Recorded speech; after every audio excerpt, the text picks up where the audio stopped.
Hello friends, কেমন আছো সবাই? আশা করি ভালো আছো, আমিও ভালো আছি। আজকের মজাদার ইয়াম্মি রেসিপিতে তোমাদের সবাইকে স্বাগত। আজকে করব আমরা নুডলস রেসিপি। খেতে কিন্তু দারুণ হয়। আজকে আমি রান্না করব চিকেন নুডলস রান্না করার জন্য আমি এখানে 5 প্যাকেট নুডলস নিয়েছি আর 1 বাটির মতো মুরগি নিয়েছি।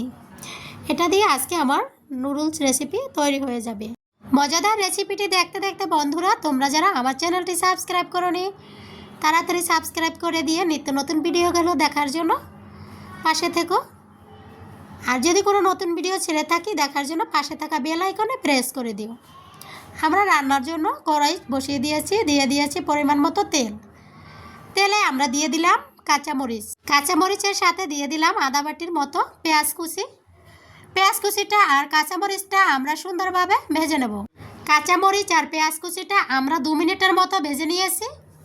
এর সাথে অ্যাড করে দিয়েছি কেটে রাখা মুরগি আর কাঁচামরিচ পেঁয়াজ কুচি একসাথে আমরা আরও 5 মিনিটের মতো ভেজে নিয়েছি। মুরগিটা আর পেঁয়াজ রসুন কাঁচামরিচটা ভেজে নেওয়ার জন্য পরিমাণ মতো লবণটা আমরা দিয়ে দিয়েছি।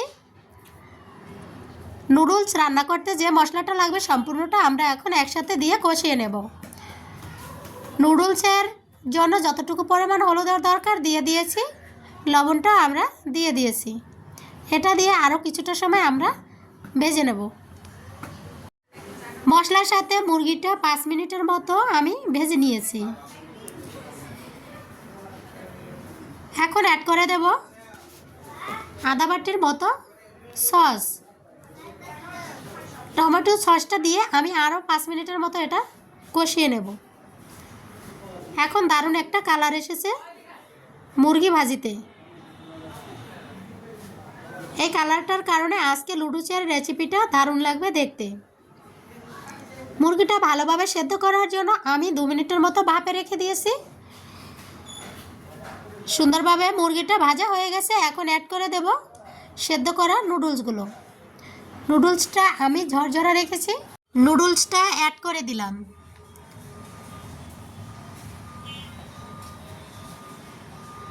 নুডলসটাকে উল্টিয়ে পাল্টিয়ে সুন্দরভাবে মশলাটা আমাদের মিশিয়ে দিতে হবে।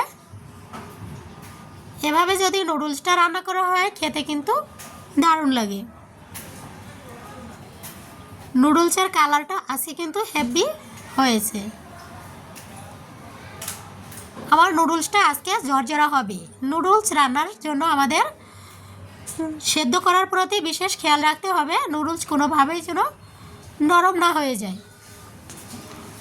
নরম নুডলস খেতে কিন্তু বেশি একটা ভালো লাগে না, দেখতেও ভালো লাগে না। ঝরঝরা নুডলসটা কিন্তু খেতে দারুণ হয়। এভাবে আমাদের আরও 5 মিনিটের মতো ভেজে নিতে হবে। এখন আমরা অ্যাড করে দেব নুডলসের মশলাগুলো। 5 প্যাকেট নুডলস, তাই 5 প্যাকেট মশলাই আমি সম্পূর্ণ অ্যাড করে দিয়েছি। এটাকে দিয়েও আমাদের 2 মিনিটের মতো ভালোভাবে নেড়েচেড়ে মিশিয়ে নিতে হবে।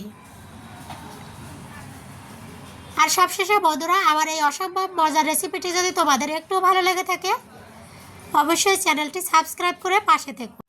দেখো, আমাদের মজাদার চিকেন নুডলস রেসিপি তৈরি হয়ে গেছে। দেখতে যতটা কালারফুল সুন্দর হয়েছে, খেতে কিন্তু তার থেকেও বেশি মজাদার হয়েছে। তোমরা সবাই ভালো থেকো, সুস্থ থাকো। নিত্যদিনের ভিডিওগুলো দেখার জন্য আমার চ্যানেলের সাথে যুক্ত থাকো।